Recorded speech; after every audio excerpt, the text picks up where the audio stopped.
Désolé, j'étais en arrière en train de prier, puis j'étais là, moi j'aurais écouté cette tune-là en loop. As-tu qui aime ça, ce chant-là? OK, pour ceux qui sont encore endormis, tantôt vous allez réaliser, elle était bonne cette tune-là. Hey, je suis vraiment content d'être là ce matin. Et écoute, on est toujours dans cette thématique-là, Colosses ou ensemble. On prend vraiment l'épître de Colossiens où que Paul a écrit une lettre à l'Église de Colosse, vraiment dans la Bible, et on veut étudier ce passage-là. Qu'est-ce que Paul a écrit à cette lettre-là et qu'est-ce que ça veut dire pour cette Église-là, mais pour nous encore aujourd'hui. Parce que nous, à Actes 21, on croit vraiment que Dieu nous a laissé ce livre-là parce que c'est encore pertinent aujourd'hui. C'est pas seulement un livre où on peut lire ça comme un livre de fantaisie ou un livre d'histoire ou un livre vraiment comme qu'on peut lire dans des écoles, mais de dire non, ce livre-là est puissant. Ce livre-là est encore efficace aujourd'hui et il parle encore à nos cœurs encore aujourd'hui. C'est pourquoi on veut lire dans le fond l'épître de Colossiens ensemble, la lettre que Paul écrit et dire, OK, Seigneur, parle-nous. Qu'est-ce que tu veux dire à Actes 21? Qu'est-ce que tu veux dire à ton église de Sherbrooke durant les prochaines semaines? Et j'aimerais ça qu'on puisse lire ensemble ce passage-là. Moi, aujourd'hui, je vais étudier avec vous, dans le fond, le chapitre 2 du verset 16 à 23. Et si vous avez une Bible, je vous encourage à l'ouvrir avec moi et vraiment à tourner. Et sinon, inquiétez-vous pas, on a une Bible géante en arrière de moi. Donc, vous allez pouvoir suivre également avec moi.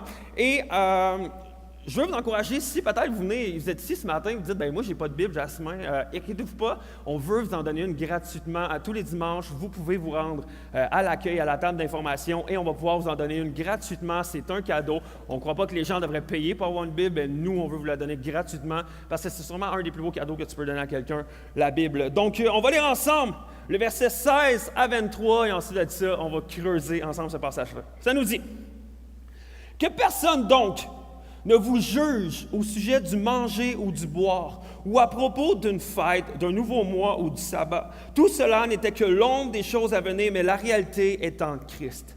Que personne, par son goût d'une fausse humilité ou du culte des anges, ne vous prime de la victoire. Plongé dans ses visions, un tel homme est sans raison enflé d'orgueil sous l'effet de ses pensées toutes humaines. Et il ne s'attache pas à celui qui est la tête. C'est pourtant d'elle que tout le corps, bien nourri et solidement assemblé par ses articulations et ses liens, tire sa croissance que Dieu donne. Si vous êtes morts avec Christ aux principes élémentaires qui régissent le monde, pourquoi? Comme si vous viviez dans le monde, vous soumettez-vous à toutes ces règles. Ne prends pas, ne goûte pas, ne touche pas. Elles ne concernent que les choses destinées à disparaître dès qu'on en fait usage. Il s'agit là bien de commandements et d'enseignements humains. Ils ont une vérité, une apparence de sagesse, car ils indiquent un culte volontaire de l'humilité et le mépris du corps, mais ils sont sans aucune valeur et ne servent qu'à la satisfaction personnelle. Wow! Alors ça, c'est le passage qu'on va lire ensemble ce matin. Et peut-être que si tu es là, tu te dis, j'ai pas trop compris que c'était lu. C'est correct, on va le regarder ensemble. Donc, vraiment, juste vous dire, si vous prenez des notes, le titre de mon message ce matin, c'est « Jésus plus rien égale tout ».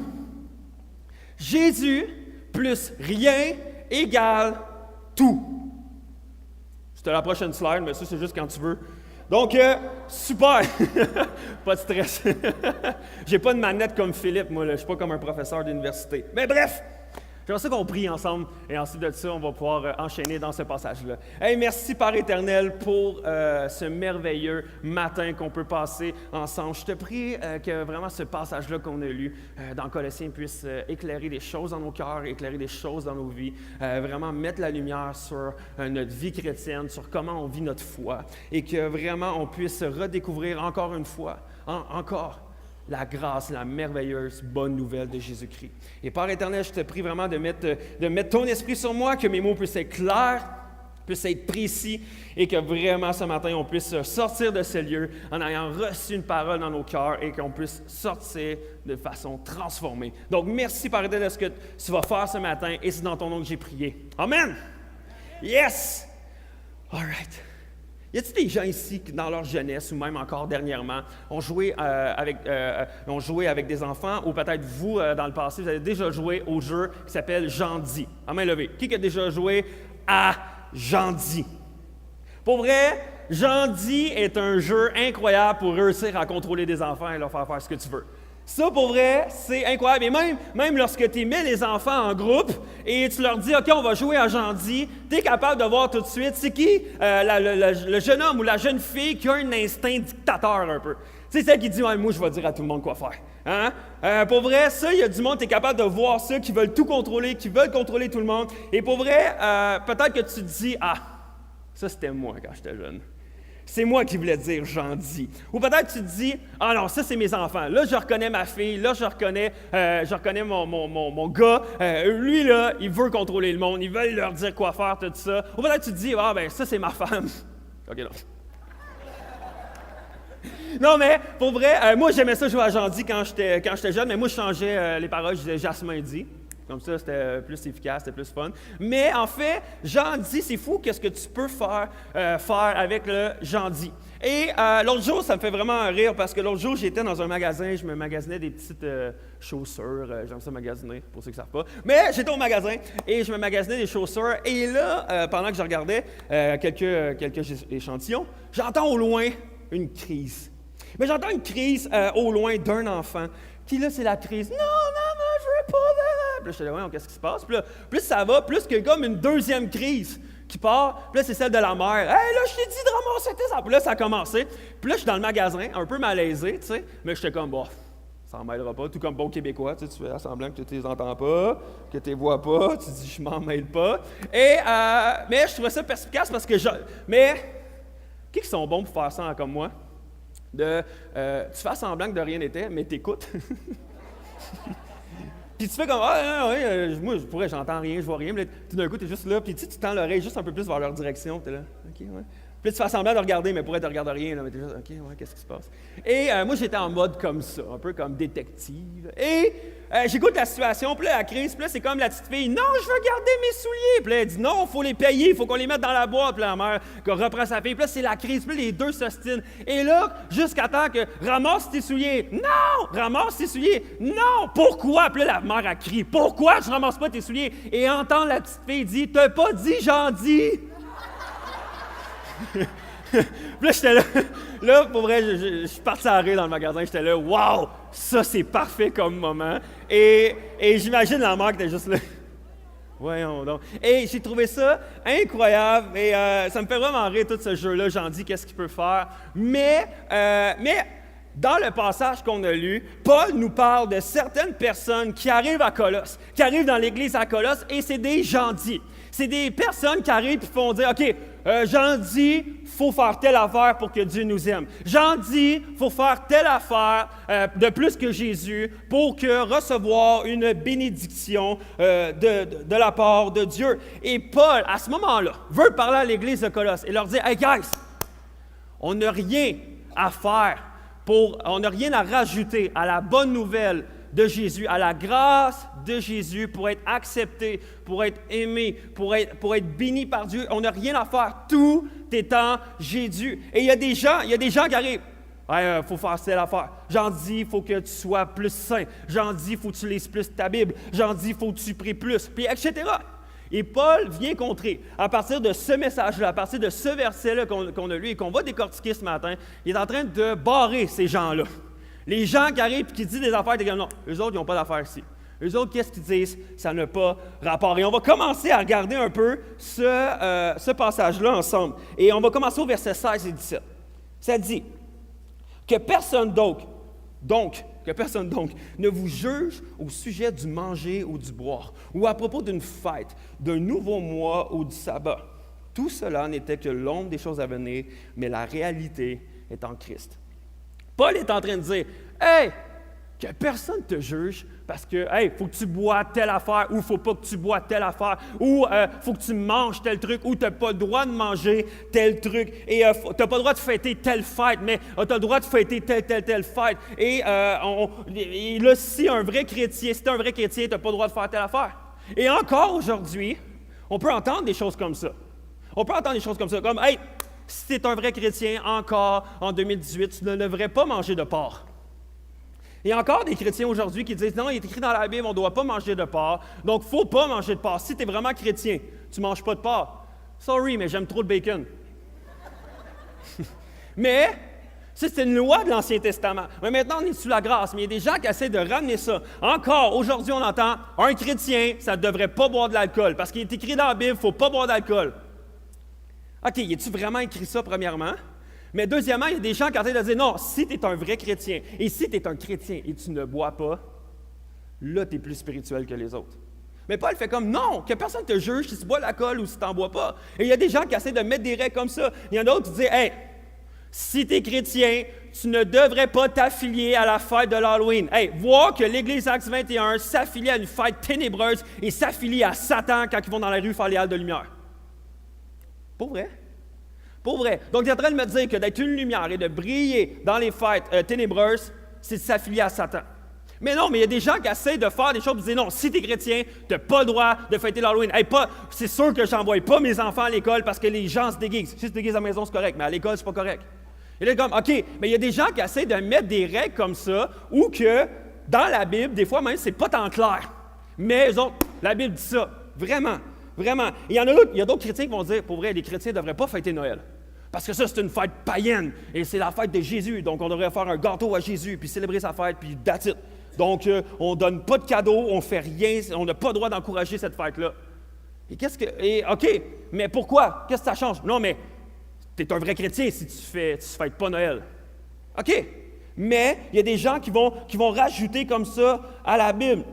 Et c'est vraiment malsain parfois. Et Paul vient contrer ces personnes-là qui viennent mettre des règles en dehors de Jésus pour dire non, si tu veux être un vrai chrétien, il faut que tu fasses telle affaire. Mais que c'est difficilement défendable bibliquement. Et c'est encore comme ça aujourd'hui. Et il y a certaines personnes, au lieu de t'encourager à dire « Hey, mets ta foi en Jésus, continue à rechercher Jésus, continue à prier Jésus, continue à vouloir juste connaître encore plus Jésus puis te rapprocher de lui et alimenter ta relation », vont commencer à te pointer du doigt puis à commencer à pointer des choses pourquoi tu n'es pas un bon chrétien. Et il y a des gens qui font ça continuellement, pointer les autres à quel point ils ne sont pas des bons chrétiens, ce n'est pas des bons croyants, ce n'est pas des bonnes églises, c'est pas... Mais pourquoi tu juges les autres comme ça au lieu de t'encourager vers la foi, vers la rencontre de Jésus? Et beaucoup de chrétiens ont tendance à pointer les autres du doigt. Ah, lui fait ça, lui fait ça, lui fait ça. Mais les gens parfois ont tendance à revenir sous l'Ancienne Alliance. Et l'Ancienne Alliance, c'est quoi? C'est lorsque les gens étaient dans l'Ancien Testament. Donc maintenant, nous sommes dans la Nouvelle Alliance. La Nouvelle Alliance, c'est maintenant, suite au sacrifice de Jésus, maintenant on est sous la grâce. Avant, les gens étaient sous la loi. Donc ils devaient respecter plein de commandements, plein de lois, afin que d'être saints et être acceptés par Dieu. Mais maintenant, pour être accepté par Dieu, il suffit seulement de croire en Jésus et de poursuivre Jésus. Et à ce moment-là, nous sommes acceptés, aimés et bénis par Dieu. Mais il y a des gens qui ont tendance à rester sous la loi et de vouloir ramener ça à aujourd'hui. Et Paul dit au verset 17, tout cela, toutes les lois, les règlements, fais ci, fais pas ça. Il est en train de dire tout cela n'était que l'ombre des choses à venir. Mais la réalité est en Christ. Alors certains vont se demander, ouais, mais pourquoi dans l'Ancien Testament, il y avait plein de lois? Pourquoi dans l'Ancien Testament, lorsque tu lis les premiers livres de la Bible, tu vois plein de règles, tu vois plein de lois, puis tout ça? À ce moment-là, je ne sais pas si pour vous, à l'école, lorsque tu arrives en maternelle ou en première année, honnêtement, tu débutes dans la vie. Donc, tu apprends à écrire, tu apprends à compter, puis tout ça. Et au début, tu disais à un enfant, OK, 3 plus 3 égale... Puis l'enfant était là, je ne sais pas. Mais les enseignantes à l'école prenaient toujours des objets, prenaient des choses dans leurs mains, puis disaient, OK, et des blocs Lego. Tout le monde connaissait comme enfant des blocs Lego. Donc, on disait, OK, si ici, j'ai un bloc Lego, trois côtés un bloc Lego, et ici, j'en ai un. Si je rajoute 1 au bloc de 3, combien j'ai? Allez, les gens, ben 4! Et à ce moment-là, on était capable de comprendre parce que c'était visuel et c'était matériel, c'était naturel, on le voyait comme ça. Et les règles et les lois dans l'Ancien Testament, c'était pour nous démontrer naturellement quelque chose de spirituel. C'était là pour nous démontrer, de dire, OK, guys, vous pensez plaire à Dieu. Vous pensez être capable de plaire à Dieu par qui vous êtes, à cause que vous êtes des bonnes personnes, à quel point vous êtes grands, à quel point vous êtes merveilleux. OK, si vous voulez être accepté par Dieu, commencez à respecter toutes ces règles-là. Et là, Dieu mettait des règles, mettait des commandements, mettait des lois. Et les gens devaient se combattre jour après jour à essayer de suivre ces règles-là. Mais le but de Dieu en arrière de ça, c'est de leur démontrer que, jamais tu vas être capable de réussir à accomplir toutes ces règles-là. Et jamais tu vas être capable de respecter toutes les lois. Et à ce moment-là, il est en train de dire, OK, mais je vais envoyer quelqu'un, un homme sur terre.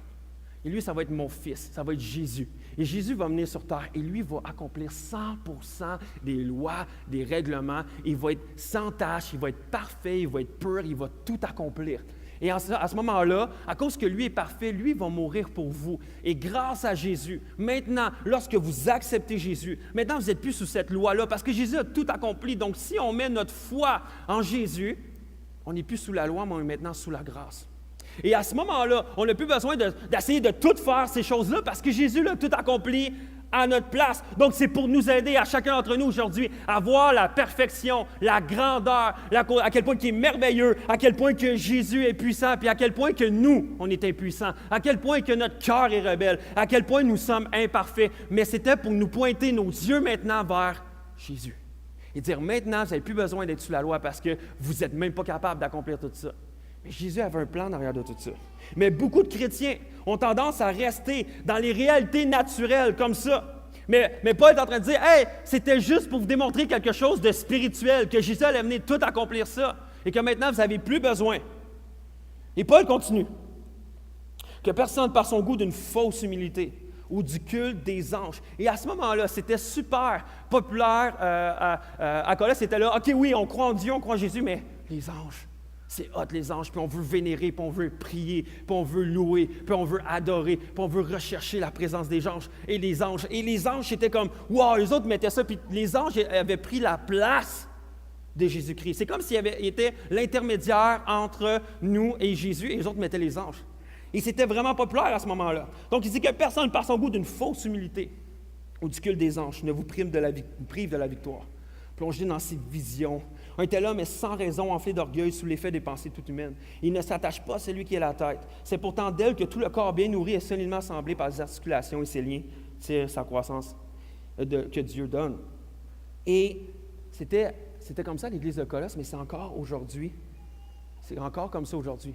Et Paul veut nous dire, à nous encore aujourd'hui, il veut nous avertir des gens qui arrivent, qui peut-être même avec des prédications, des conférences, des ralliements, des livres, des églises, afin qu'est-ce qu'ils veulent faire? C'est abaisser notre foi et notre passion envers Dieu. Ils nous prêchent qu'il y a plus à voir que Jésus. Et des fois, c'est subtil, mais des gens, des fois, vont arriver et vont nous prêcher des messages et des doctrines qui viennent prendre la place que Jésus, de dire comme, c'est cool Jésus, c'est bon Jésus, mais il y a d'autres choses. Il y a d'autres choses de plus extraordinaires. Il y a quelque chose de plus surnaturel. Il y a quelque chose de plus grand. Et on devrait rechercher ces choses-là. Et il nous prêche autre chose que Jésus. Mais Paul dit, « Hey, laisse-toi pas voler ta victoire par ces personnes-là, ta victoire en Christ, ta résurrection en Christ, le fait que tu sois sauvé en Christ et en Christ seulement. Laisse-toi pas voler ça. » Et vous savez, il y a toujours des gens qui vont vouloir te voler cette victoire-là, te disqualifier et dire, « Non, non, tu n'es pas encore assez à la hauteur. » Tu as accepté Jésus, mais tu n'es pas encore assez saint. Tu n'es pas encore assez grand. Tu n'es pas assez encore parfait. Et il y a toujours ces gens-là, même quand tu joues, je ne sais pas si vous aimez ça, jouer à des sports ou des jeux de société. Moi, dans ma famille, on joue énormément à des jeux de société et c'est très, très, très compétitif. Et il y a toujours ces personnes-là qui vont trouver le moyen que quand tu gagnes, ils vont vouloir te disqualifier. Ah non, mais c'est parce que tu ne l'as pas fait comme il faut. Non, mais c'est pas vrai, là, non, tu n'as pas la victoire parce que là, tu as triché et tu as fait telle affaire. Puis il y a des gens qui vont essayer de venir rajouter ou des gens qui vont essayer de mettre des fois des règles par rapport juste pour pas que tu gagnes, mais que c'est à leur avantage. Il y a des gens que vous connaissez comme ça. Moi, j'en ai en famille. Hey, dans ma famille, on joue au dard. OK? On joue au dard. Et on aime vraiment ça, le dard. Moi, je ne suis pas bon, mais j'aime ça jouer au dard pareil. Et il y a comme une ligne. OK? Théoriquement, tu n'as pas le droit de dépasser la ligne. Et là, tu joues, tu sais, puis là, tu essaies de faire tes points, tout ça. Et bon, c'est arrivé à un moment donné que, j'ai des longs pieds, hein? Et là, dernier point, flau! Je réussis, et là, je gagne la partie, puis là, hey, non, t'as pilé sa ligne!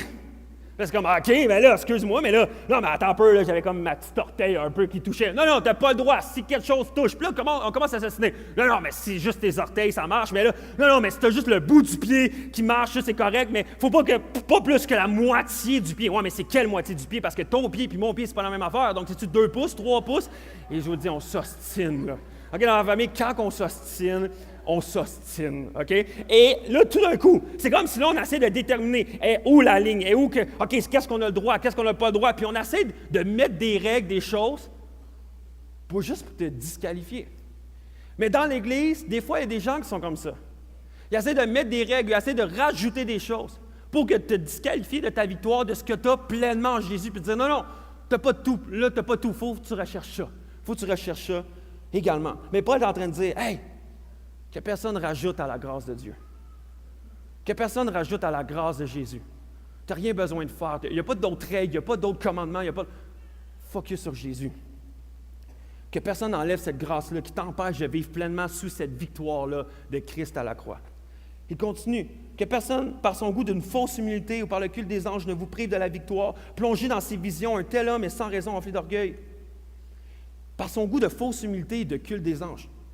Et à ce moment-là, le mysticisme, les choses mystiques, les choses comme surnaturel ou quelque chose qui était, ça semble spirituel, plus spirituel, tout ça, c'était vraiment populaire à Colosse. Mais ça l'est encore aujourd'hui. Ça l'est encore aujourd'hui. Tu sais, je pense que comment on pourrait le rendre aujourd'hui dans nos mots, c'est de faire attention à ces gens-là ultra spirituels. Ce genre de personnes-là qui viennent dire qu'eux autres, ils ont une connexion spéciale avec Dieu. Eux autres, ils ont une connexion spéciale avec le Saint-Esprit. Eux autres, ils ont une connexion. Ils ont des choses qu'ils ont compris que toi, tu n'as pas compris. Ce genre de personnes-là qui viennent rajouter à la bonne nouvelle de Jésus puis dire, c'est pas assez. Il y a quelque chose d'autre à expérimenter. Oui, Jésus, c'est bon. Mais t'as-tu expérimenté ça? T'as-tu goûté à ça? T'as-tu vu ça? T'as-tu atteint tel échelon dans la spiritualité? Il y a des gens qui arrivent comme ça. Il faut faire attention. D'autres personnes qui vont dire, OK, il faut absolument vivre des choses surnaturelles. Parce que lorsque tu es chrétien, il faut que tu vives toujours dans le surnaturel et c'est juste ça. Et tout d'un coup, tu focuses beaucoup plus ta vision vers les choses surnaturelles que vers Jésus. Et Paul vient faire, hey, tu ne fixes pas ton regard à la bonne place. Tu es en train de mettre autre chose entre toi et Jésus. Et Paul tente de nous mettre en garde vers ces gens-là qui ont comme des visions ou des enseignements ou des propos qui viennent rajouter à Jésus. Ce genre de propos, des fois, qui sont même très difficiles à défendre bibliquement. Et qu'ils vont prendre un verset et là, ils vont bâtir une théorie là-dessus. Et il est en train de faire « Wow, c'est dangereux ça, c'est dangereux. » Et je veux vous le dire, OK? Je suis 100% honnête avec vous, puis tous les pasteurs de Acts 21 vont vous dire la même affaire. À Acts 21, on veut vous encourager à vérifier dans la Bible chaque chose qu'on dit. On veut vous encourager à dire, OK, lis ta Bible, mais au-delà de lire ta Bible, étudie-la. On ne veut pas que tu puisses gober, manger tout ce qu'on vous donne, parce que peut-être il y a des choses, des fois, qui vont arriver que ça va être des os, puis qu'il ne faut pas que tu manges ça. Mais qu'il faut que tu essaies de déterminer, OK, ça, c'est-tu bon, c'est-tu pas bon, est-ce que c'est biblique, puis que vous soyez capable de venir nous revoir, se faire comme, hey, je me posais une question, tu as dit telle affaire, et ça, je n'ai pas compris ça. Ou je ne suis pas d'accord avec ça, je lis tel verset, puis on dirait que c'est différent de ce que tu dis. Ah ouais, mais viens nous voir, on veut débattre de ça, parce que pour vrai, oui, des fois, des gens vont dire, « Ah, Jasmin, Philippe, Sébastien, Marc, Simon, vous êtes des hommes de Dieu. » Ah, je suis un homme. Vous êtes tous des hommes de Dieu, vous êtes tous des femmes de Dieu. Je ne suis pas plus incroyable ou plus spirituel que vous autres. J'ai juste un appel qui est différent. Mais on a besoin de me challenger, puis des fois, je peux faire des erreurs, comme d'autres peuvent faire des erreurs. C'est pourquoi que je veux vous challenger. Regardez si qu'est-ce qu'on dit c'est bon. Regardez si qu'est-ce qu'on dit c'est vrai. Parce qu'on ne veut pas arriver tout le temps à dire « nous, on a la vérité, puis juste nous ». Non! On essaie d'être le plus biblique possible, puis de regarder la Bible et de dire « OK, qu'est-ce que la Bible nous dit? » La chose qui est sûre, c'est que la Bible parle d'une manière incroyable et toute la Bible pointe à Jésus. Et c'est pour ça qu'à Acts 21, on veut toujours pointer à Jésus. Et à ce moment-là, Paul nous dit « il faut faire attention ». Il continue en disant « sous l'effet des pensées toutes humaines, il ne s'attache pas à celui qui est la tête ». Donc, il est en train de dire, les gens qui arrivent, qui mettent des règles, qui mettent des commandements, qui disent, ils mettent des lois, il faut que tu fasses telle affaire, il faut que tu fasses telle affaire. Il est en train de dire, hey, qu'est-ce qui devient la tête? Ça prend la place de Jésus. Jésus est censé être la tête de l'Église. Jésus est censé être la tête de notre foi. Jésus est censé être celui qui est tout entier, en haut vers qui on regarde puis qui dirige tout le corps. Mais il y a des gens qui commencent à dire, c'est comme si le corps se déconnecte de la tête puis ils mettent quelque chose d'autre à la tête. Donc, puis on va regarder ça un peu plus tard, qu'est-ce que les gens ont tendance à mettre autre à côté de Jésus. Mais il y en a d'autres qui vont dire, il y en a d'autres que Paul dirait aujourd'hui, il y en a d'autres qui focusent juste les miracles. Faut des miracles, faut des miracles, faut rechercher les miracles, faut rechercher les miracles. Et pour vrai, c'est vrai, puis nous, à Actes 21, on croit aux miracles. On croit que Dieu fait des miracles encore aujourd'hui. Mais est-ce qu'on doit focusser nos yeux vers le miracle ou vers Jésus, vers celui qui fait les miracles? Et ça, c'est dangereux de rechercher tout le temps la bénédiction de Dieu. Qu'est-ce que Dieu veut faire? Dieu bénit-nous, Dieu fait des miracles, Dieu fait telle affaire. Non, recherche Dieu et Dieu va pourvoir dans ta vie. Recherche Jésus et Dieu va... Et des fois, il y a des gens qui focusent plein de choses comme ça, où ils essaient de vivre des expérimentations avec... Hey, as-tu vécu des manifestations du Saint-Esprit? Hey, faut chercher les manifestations du Saint-Esprit. Pourquoi? Pourquoi tu ne cherches pas la manifestation de Jésus tout court dans ta vie? Pourquoi tu recherches à rechercher d'autres choses? Hey, moi, il faut que j'expérimente ça, puis il faut que je chante la plénitude, puis il faut que je sois complètement rempli, puis là, il faut que j'aille des frissons, puis là, il faut qu'il se passe... Sérieux? Pourquoi? Ça, c'est en train de prendre la place de Jésus. C'est comme Jésus se passait, là. Là, il faut que tu expérimentes d'autres choses. Mais c'est dangereux, ça, parce que ça prend la place de Jésus. Et Paul fait comme, fais attention, parce que ça paraît bon, mais ça vient de notre corps humain, ça vient de nos désirs humains qui est charnel. Mais il faut retourner à la tête. Paul nous dirait également, « Hey guys, faites attention à ceux qui prêchent un évangile de prospérité. » Ceux qui disent, « Hey, ce qui est important, là, oui, Jésus, c'est bon, mais ce que Dieu veut, c'est qu'on soit prospère, puis qu'on soit tous en santé, puis qu'on soit tous riches, puis qu'on manque de rien. » Mais pourtant, ils se basent sur un verset seulement pour dire ça. Et Jésus et Paul n'ont pas prêché là-dessus. Et je vais en parler un peu plus tard tantôt. Mais il y a des gens qui vont focusser juste sur ce que Dieu peut nous donner, la main de Dieu, la main de Dieu, la main de Dieu. Pourquoi tu ne recherches pas Jésus qui est la tête de l'Église? Parce que tout est en Jésus. Et Paul nous mettrait en garde contre ça.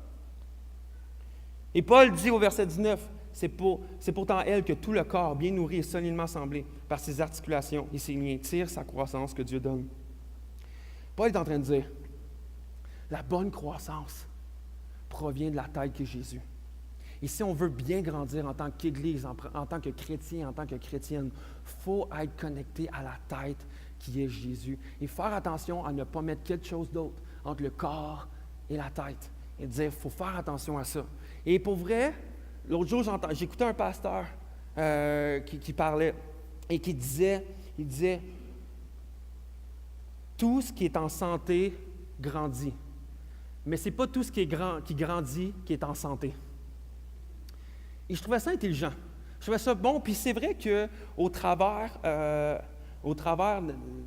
des années, on a vu des églises, on a vu des ministères, on a vu des prédicateurs commencer à avoir un ministère qui était grand, commencer à voyager dans le monde entier, commencer à faire plein de choses. Et tout d'un coup, leur ministère, on dirait qu'il avait de l'air fleurissant, mais que leur message était un peu comme weird avec ce que la Bible nous enseigne. Ils prenaient la Bible à leurs avantages et des gens commençaient à... Puis c'était vraiment populaire dans les années 80-90. Et peut-être que si vous êtes des chrétiens depuis ces années-là, vous avez vu ces genres de personnes qu'on appelait les téléévangélistes, qu'on voyait à la télé. Puis là, ils étaient là. Hey, ces personnes étaient extraordinaires. Puis là, les gens, même les chrétiens, vénéraient quasiment ces personnes-là. Ils adoraient quasiment ces personnes. Ils étaient là. Hey, ça, c'est des hommes de Dieu. Ça, là, c'est des pasteurs incroyables. Puis les mondes se déplaçaient en foule puis payaient des fortunes pour rencontrer ces pasteurs ou juste l'entendre prêcher. Et c'était incroyable. Et tout d'un coup, quelques années plus tard, tu entends parler que ces pasteurs-là, ces personnes-là étaient pris et se promenaient dans la prostitution ou prenaient l'argent et faisaient plein de fausses choses avec l'argent. Ils détournaient l'argent, ils l'investissaient, ils volaient de l'argent aux gens. Puis là, tu es comme « wow ». Pourtant, ça en grandissait. Mais ce n'était pas nécessairement selon le cœur de Dieu. Qu'est-ce qui se passe? Et la réalité, c'est que la grâce de Dieu est tellement bonne que Dieu, quand même, peut, par sa grâce, utiliser ces personnes-là pour toucher des gens, pour sauver des gens, pour faire des miracles, pour bénir des gens. Mais la réalité, c'est que le cœur était complètement à côté.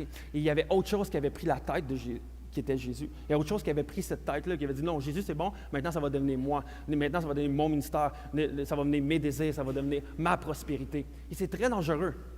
Donc, si on tente le plus possible de focusser notre corps, notre tête entière seulement vers Jésus, on va vivre cette vraie croissance-là que Jésus nous donne. Et pour vrai, Actes 21, on veut grandir. On parle tout le temps qu'on veut grandir. Moi, mon cœur, c'est que le balcon soit rempli. Mon cœur, c'est que le balcon soit rempli, pas parce que pour dire qu'on a une grosse église à Sherbrooke, pour que Sherbrooke soit sauvé.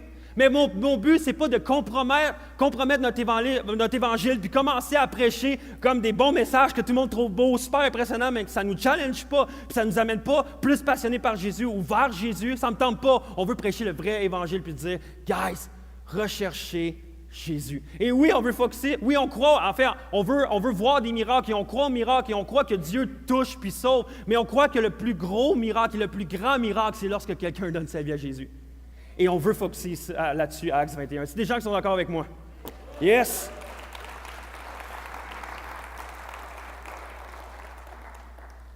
Et je veux terminer avec le passage 20 à 23, et on va terminer là-dessus. Je vais expliquer des choses là-dessus. Ça dit, si vous êtes mort avec Christ, aux principes élémentaires qui régissent le monde, pourquoi, comme si vous viviez dans le monde, vous soumettez-vous à toutes les règles? Ne prends pas, ne goûte pas, ne touche pas, et ne concerne que des choses destinées à disparaître dès qu'on en fait usage. Il s'agit bien de là des commandements et des enseignements humains. Ils ont en vérité une apparence de sagesse, car ils indiquent un culte volontaire, de l'humilité et le mépris du corps. Mais ils sont sans aucune valeur et ne servent qu'à la satisfaction personnelle. Et ça, c'est ouch. Et je veux terminer avec ce passage-là. C'est important de savoir qu'avec la mort de Christ à la croix, et lorsqu'on place notre foi en Jésus, nous aussi, nous sommes morts par le salut, par nos œuvres. Ce qui veut dire qu'on n'a plus besoin d'accomplir telle chose, de faire telle affaire, puis d'essayer de se faire toute une routine de bénédiction, puis de sainteté, puis essayer d'avoir l'air parfait pour qu'on puisse être aimé par Jésus. Il dit ça, vous êtes morts avec Christ là-dessus. Maintenant, vous êtes sauvés par la grâce, par votre foi en Jésus. Et dans l'Ancien Testament, si tu voulais être accepté, pardonné, aimé, il fallait que tu accomplisses toutes ces lois-là. Mais maintenant, Christ dit accepte Christ dans ta vie parce que lui, il a tout réussi ces lois-là et il a tout réussi ces commandements-là.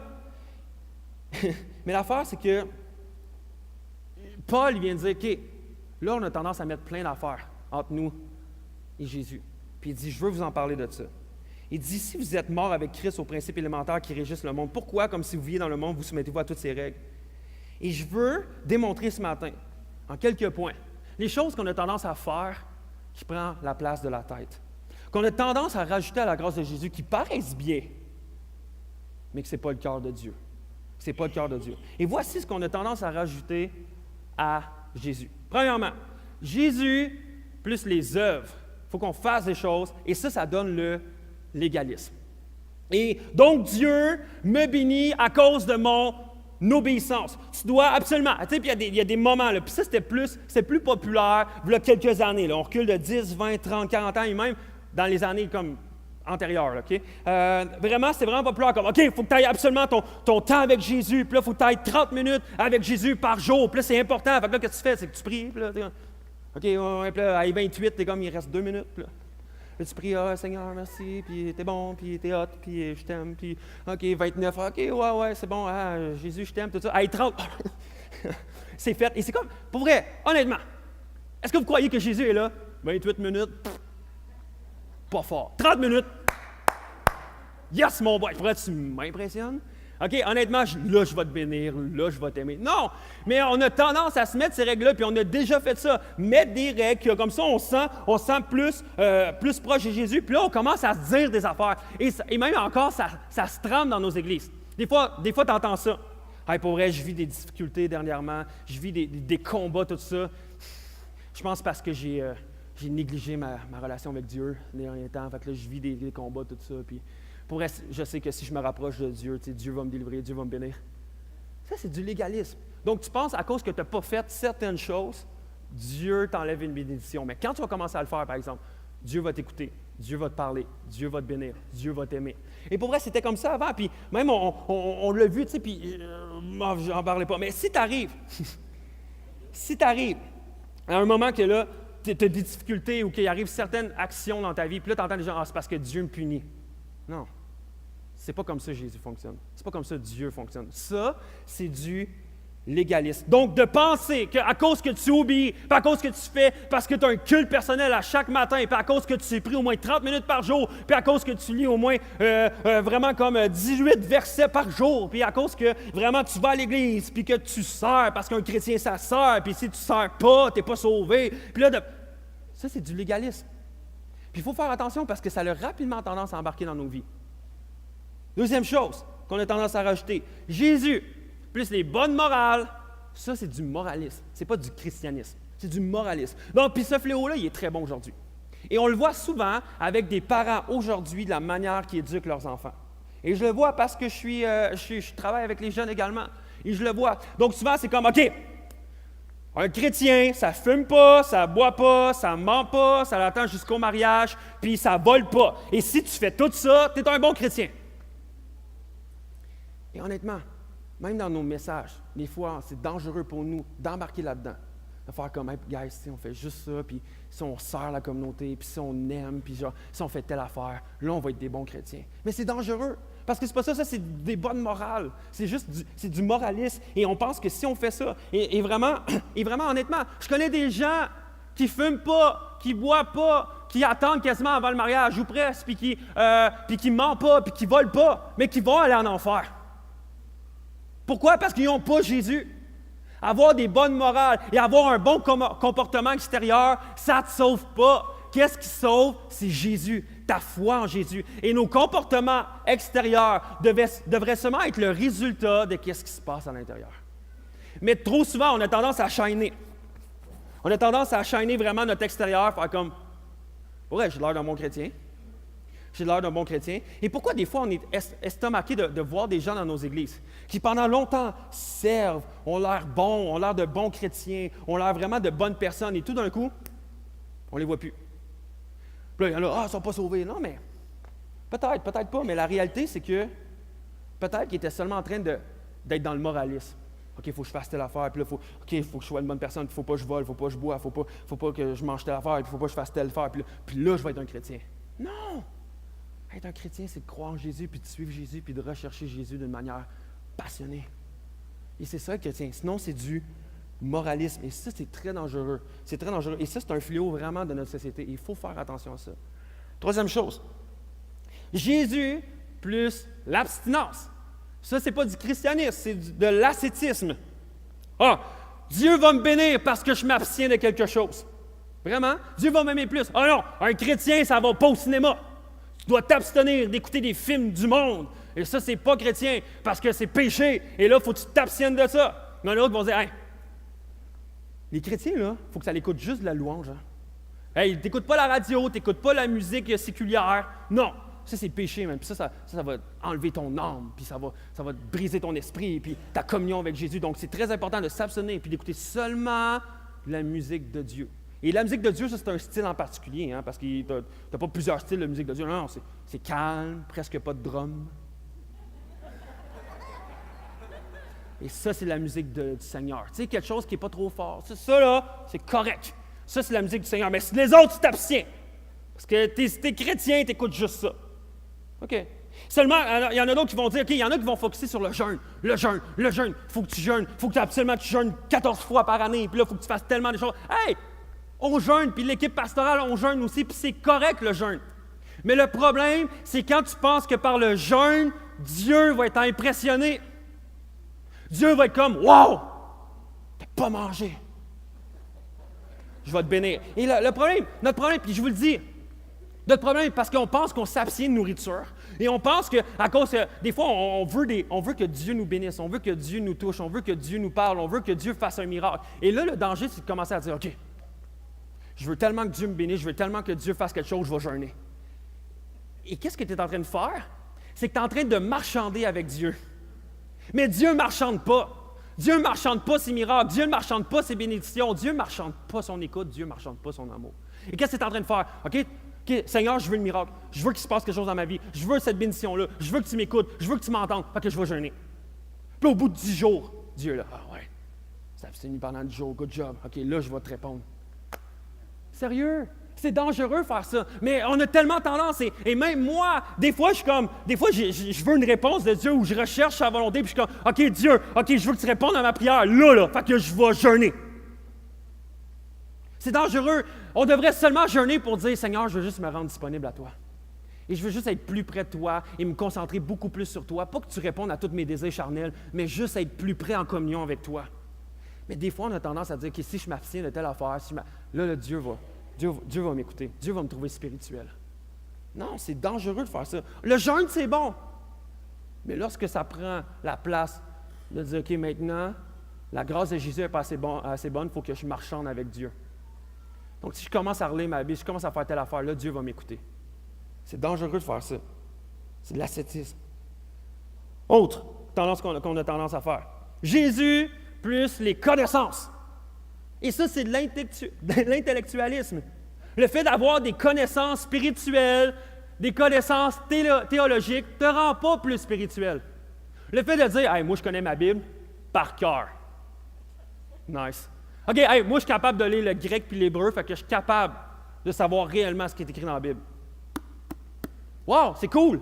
Mais pour vrai, on a tendance des fois, puis il y a des gens qui font des études théologiques. Moi, je fais des études théologiques, mais est-ce que ça me rend plus spirituel?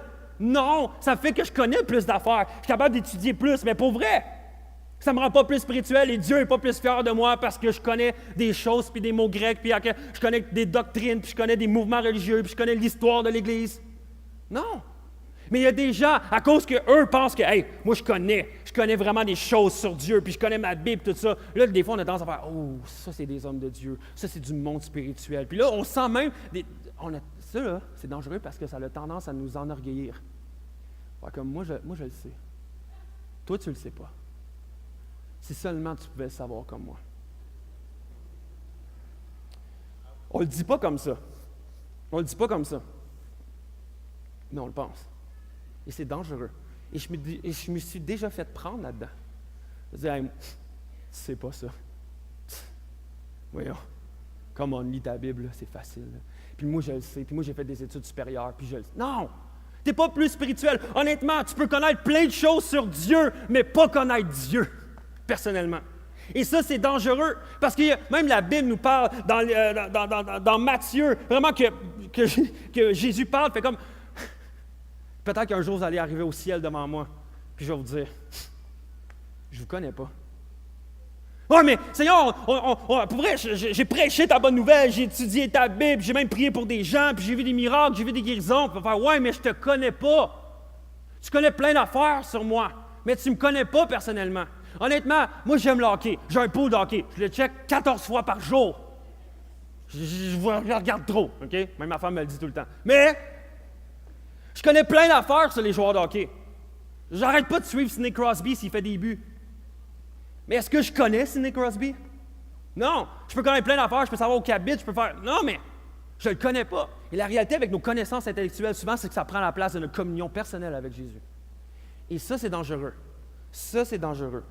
Et moi, ma crainte, c'est qu'il y a tellement des gens qui sont focusés sur... Puis je ne suis pas en train de dire que d'étudier la Bible et la théologie, c'est malsain. Non, je t'encourage à le faire. Puis j'encourage tous les jeunes, moi, à aller à l'école biblique. On devrait tous faire ça.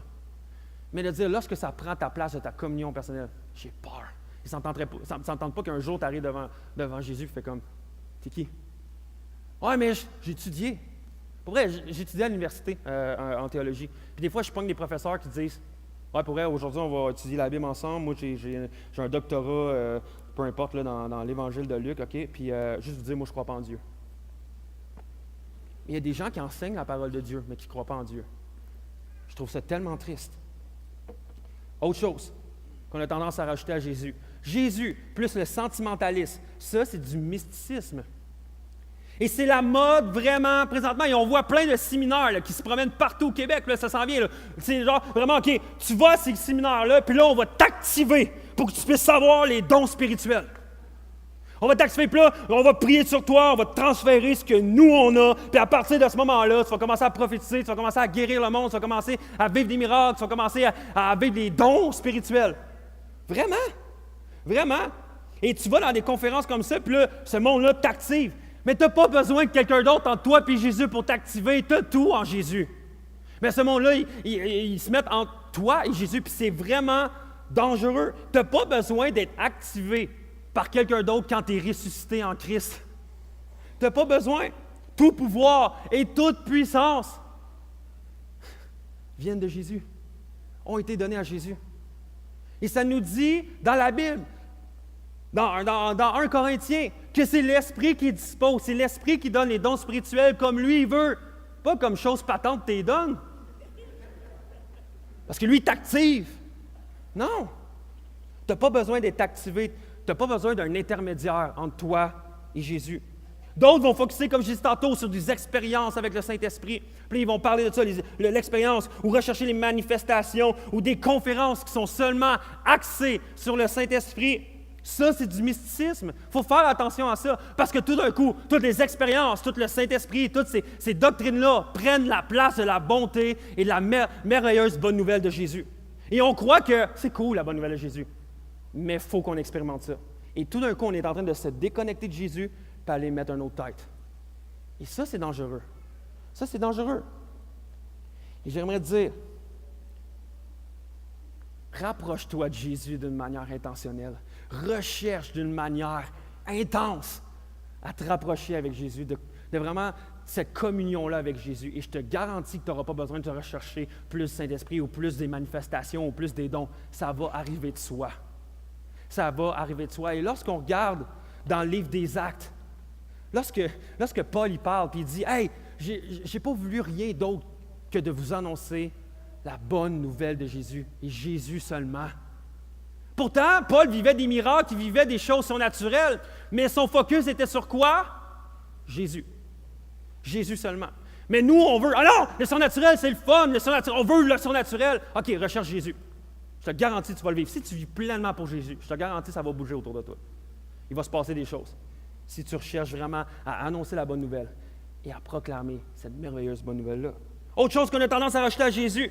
Jésus plus des actions sociales, ça c'est de l'activisme. Et ça aussi c'est dangereux. Donc tu dois t'impliquer partout, tu dois être dans tous les organismes sociaux ici vraiment là, tu te fais violence, puis tu te dis OK, il ne faut pas que je pense à moi, mais il faut que je me donne tout entier, puis là tu veux t'impliquer partout, puis tu veux faire plein de changements, puis tout ça.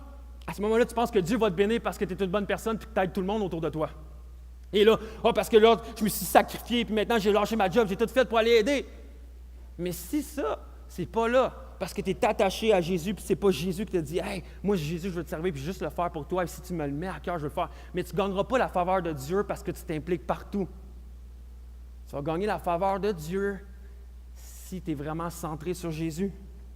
C'est pas vrai que Dieu va te bénir si tu t'impliques partout, puis si tu aides partout. Merci d'aider, c'est super bon en passant. Mais c'est dangereux quand ça prend la place de la grâce de Dieu. Jésus, plus de foi, égale. Ça, c'est du fidéisme. Ça, c'est dangereux aussi. Dieu va me bénir si j'ai une grande foi. Dieu va me bénir parce que là, on va commencer. Puis là, même si c'est dans notre milieu d'église également, où que là, il faut avoir des paroles de foi, il faut proclamer des choses avec foi, il faut dire des choses avec foi. Puis là, quand que je vais dire quelque chose, ça va arriver. Donc moi, j'ai rencontré des gens qui me disaient, je suis allé chez mon médecin. Mon médecin, il a dit, tu as le cancer. Mauvaise nouvelle. Et l'autre personne, moi, j'ai dit, non, je n'ai pas de cancer. Je proclame que je n'ai pas de cancer. OK. Mais des fois, on pense qu'à cause qu'on proclame des choses, c'est comme des paroles de foi. Et là, si tu le dis, ça va arriver. C'est un peu bizarre parce que c'est des pensées un peu mondaines du monde qui est arrivé et qui a rentré dans nos églises. Et dire, puis là, on va dire, ouais, mais je suis un enfant de Dieu, fait que là, je peux proclamer ce que je veux, j'ai toute autorité. Mais c'est dangereux parce qu'on l'a souvent prêché, puis on va le prêcher, on va le parler même dans vraiment le séminaire de l'Évangile langue seconde avec Simon. Mais on est présentement dans un moment où on est dans un maintenant et pas encore. Ce qui veut dire, c'est que oui, maintenant, on est délivré grâce à Jésus de la puissance du Saint-Esprit, mais on n'est pas encore enlevé de la présence. Saint-Esprit, je voulais parler du péché, excuse-moi. On recommence. J'étais allé dans une hérésie, OK? Mais on est délivré de la puissance du péché, mais on n'est pas délivré de la présence du péché. Le péché est encore là dans nos vies. Et on est encore là, on est dans un maintenant, pas encore. Ce qui veut dire, oui, on est délivré, mais on va vivre cette pleine délivrance-là, mais qu'on soit avec Jésus au ciel. Et la réalité, c'est que oui, il y a encore des maladies, oui, il y a encore des choses qui arrivent, mais ce n'est pas parce que tu fais juste proclamer des choses que ça va arriver. Au lieu de proclamer, pourquoi tu ne fais pas juste... Puis là, je ne suis pas en train de dire que des fois, de dire, OK, non, je veux proclamer la guérison, puis je veux prier la guérison. Oui, mais prie-le à Dieu. Puis il y a des gens qui remplacent la prière par juste des paroles de proclamation. Et oui, je comprends toute la doctrine en arrière de dire, oui, mais on a toute l'autorité en Jésus, puis ils nous ont donné ça. Oui, mais ça, on a pleinement, 100%, toute l'autorité de Jésus, puis de Dieu, ça nous fait Dieu. Puis ça ne marche pas. Je n'ai pas toute l'autorité pleinement de Dieu, parce que sinon, je proclamerais bien des affaires. Comme tasse-toi devant moi, je veux passer, tu comprends? Ah, j'ai toute l'autorité. Ça ne marche pas de même, là. Hey, j'ai l'autorité que mon café ce matin, tu me le donnes gratis. Je suis le fils du roi. OK, ça ne marche pas, mais proclamer de toute façon des guérisons, puis proclamer que je n'ai pas le cancer, proclamer, ça marche. Non, arrête de proclamer juste tout le temps, ouais, mais ça c'est une parole de foi, puis j'ai la foi, puis tout ça. Ouais, c'est correct, aie la foi, mais recherche la foi pleinement en Jésus, puis prie avec foi ton Père céleste, parce que lui a toute autorité. Lui a toute autorité. Des fois, je proclame des choses, puis ça n'arrive pas, mais quand Dieu proclame, watch out, parce que là, il se passe quelque chose. Donc, il faut faire attention à ça. Une autre chose, Jésus, plus des superstitions, ça c'est du paganisme. Tu es en train de dire, c'est quoi ça? Quand quelqu'un t'envoie sur Facebook une photo, partage cette licorne-là avec ce verset-là et Dieu va te bénir. Sérieux. Là, j'ai le goût d'avoir l'autorité, faire comme toi, là. Non, mais pour vrai, penses-tu vraiment que Jésus est au ciel avec ses anges, puis il te voit partager une licorne avec un verset, puis là, te partager à 18 personnes pour qu'eux autres soient bénis? Il fait « Hey, wow, je t'ai impressionné de partager une licorne. »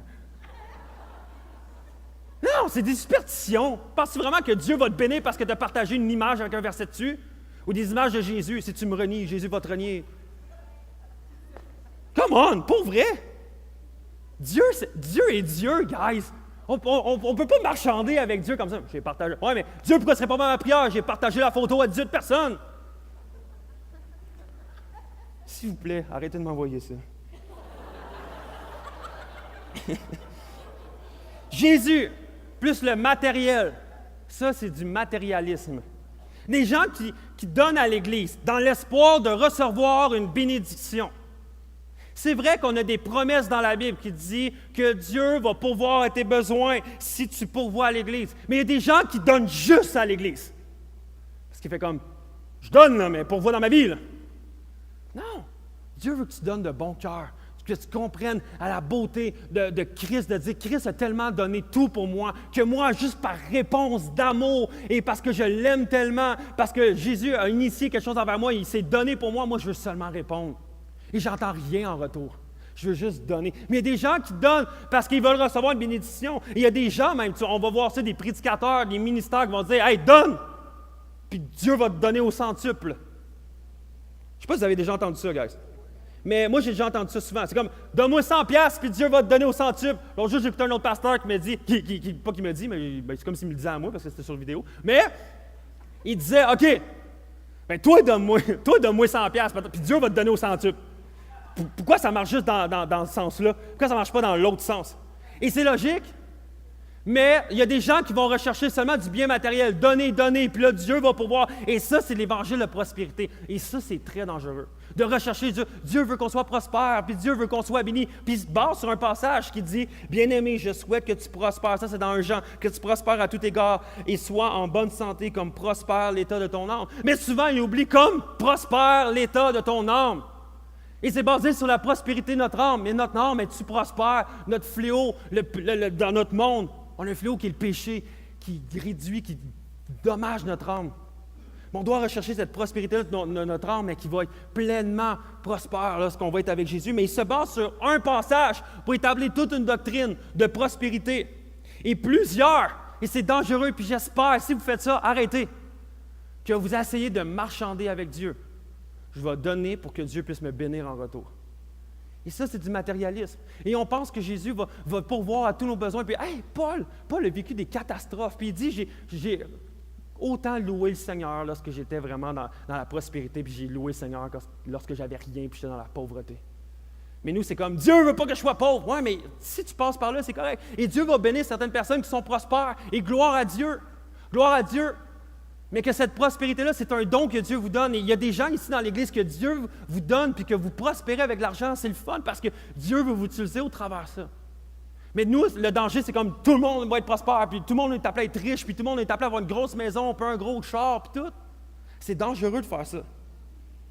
Pourtant, Jésus nous dit dans Matthieu 6, ne vous amassez pas des trésors sur la terre, où la teigne et la rouille détruisent, où les voleurs percent et dérobent, mais amassez-vous des trésors dans le ciel, où la teigne et la rouille ne détruisent point, et où les voleurs ne percent ni dérobent, car là où est ton trésor, là aussi sera ton cœur. On doit rechercher ce qui est en haut, ce qui est céleste, pas juste la bénédiction sur terre, sur nous, puis comme, bénis-moi, je vais être riche, je vais être prospère, puis je vais te donner à l'Église pour que tu me donnes en retour, Seigneur. Non, c'est malsain. Il faut enlever ces mindings-là dans nos têtes. Parce que c'est complètement erroné. C'est un mauvais évangile. Et faites attention. Donnez. Donne au ministère que tu as à cœur. Donne à l'Église que tu as à cœur. Donne vraiment ce que Dieu te met à cœur, puis vraiment, qu'est-ce que tu veux voir grandir. Et il y a des gens ici à Acts 21, vous donnez généreusement parce que vous croyez au ministère de Acts 21. Parce que vous voulez voir grandir. Et merci. Mais sachez que nous, à Acts 21, on ne veut pas faire comme « Hey, donne, puis Dieu va te bénir ». Non. Parce que tu ne donnes pas à l'Église, tu donnes à Dieu. Et quand je donne mon argent, je le donne à Dieu. Je ne le donne pas à l'Église, puis je le donne pas. Je fais juste « Seigneur, je t'aime ». Puis je suis reconnaissant que la job que j'ai, que l'argent que j'ai, que l'épicerie que j'ai, que tout ce que j'ai, c'est grâce à toi. Et je veux juste répondre en retour pour te dire merci, puis te rendre ça. Et je ne recherche pas une bénédiction en retour. Puis si Dieu le fait, tant mieux. Puis si Dieu ne le fait pas, je l'aime quand même, puis je l'aime d'un amour incroyable. Ça ne change rien parce que je sais que lorsque je vais être aussi avec lui, là, je vais vivre la vraie prospérité. Et pour conclure, le Ben peut s'en venir. C'est un danger pour nous, puis c'est vrai que c'est un danger, c'est qu'on a toujours tendance à mettre des lois dans notre vie spirituelle. On a toujours tendance à mettre des lois et des règles. Pourquoi? Parce que la loi sécurise, mais la grâce scandalise. Et pour vrai, ça nous choque en tant que chrétiens de dire « OK, qu'est-ce que je dois faire pour être aimé par Dieu? » Et de se faire répondre « Rien. »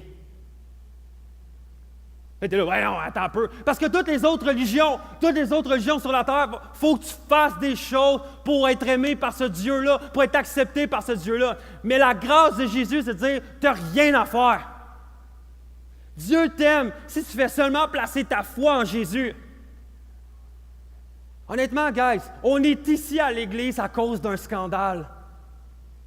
Que Christ est mort pour nos péchés et que grâce à lui, on a la vie éternel et on n'a rien à faire, seulement l'accepter et le poursuivre et rechercher à vouloir connecter avec lui et d'alimenter notre relation avec lui. Et honnêtement, guys, je veux juste vous dire, toutes les choses que j'ai nommées, là, de vraiment de rechercher la bénédiction de Dieu, de rechercher vraiment de dire je vais m'impliquer, de vouloir lire notre Bible, de vouloir jeûner, de vouloir tout faire ces choses-là. C'est pas mal! C'est toutes des bonnes choses, en fait. Mais le problème, c'est quand ça prend notre place, la place de Dieu, ça prend la place de Christ. Et on pense qu'on va être plus accepté, plus béni, plus aimé à cause qu'on fait ces choses-là. Et ça, c'est dangereux. Et comme on l'a vu la semaine passée, avec Phil, lorsqu'on étudiait Colossiens 1, je vais juste revenir sur un passage qui dit « Le Fils est l'image du Dieu invisible, le Fils qui est Jésus. Le premier-né de toute création. En effet, c'est en lui que tout a été créé dans le ciel et sur la terre, le visible et l'invisible, trône, souveraineté, domination, autorité. Tout a été créé par lui et pour lui. Il existe avant toute chose et tout subsiste en lui. Il est la tête du corps qui est l'Église. Il est le commandement, le premier-né d'entre les morts, afin d'être en tout le premier. En effet, Dieu a voulu que toute sa plénitude habite en lui. Wow. Toute sa plénitude habite en lui. Il a voulu par Christ tout réconcilier avec lui-même, aussi bien ce qui est sur la terre que ce qui est au ciel, en faisant la paix à travers lui par son sang versé sur la croix. Wow. Et moi, ce que j'aime dans ce passage-là, c'est surtout, il a voulu que toute sa plénitude habite en lui.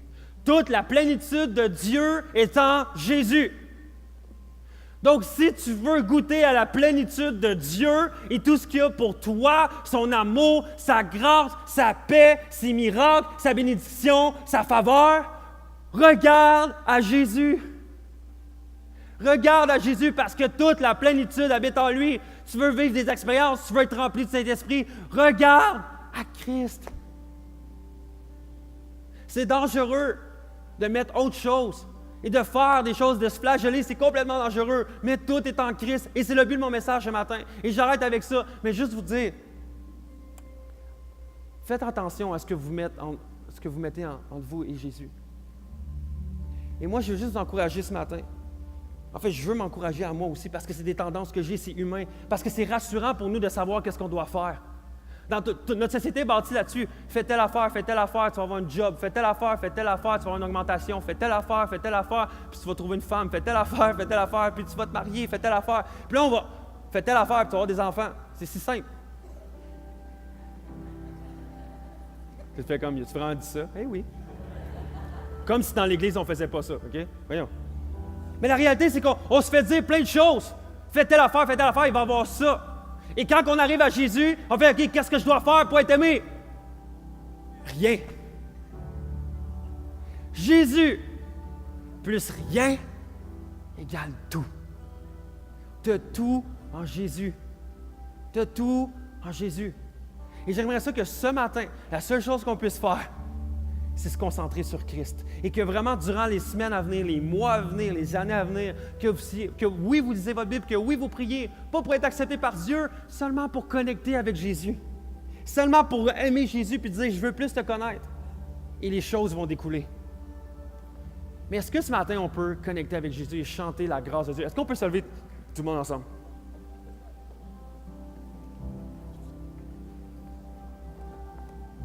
Et on va chanter « Grâce infinie de notre Dieu qui un jour m'a sauvé ». Est-ce qu'on peut chanter ça et de le déclarer ce matin? Et je veux qu'on déclare avec foi et qu'on puisse même sonder notre cœur, dire « OK, y a-t-il des choses qui ont pris place? Y a-t-il des choses qui ont pris la place de la tête? » Chantons ensemble.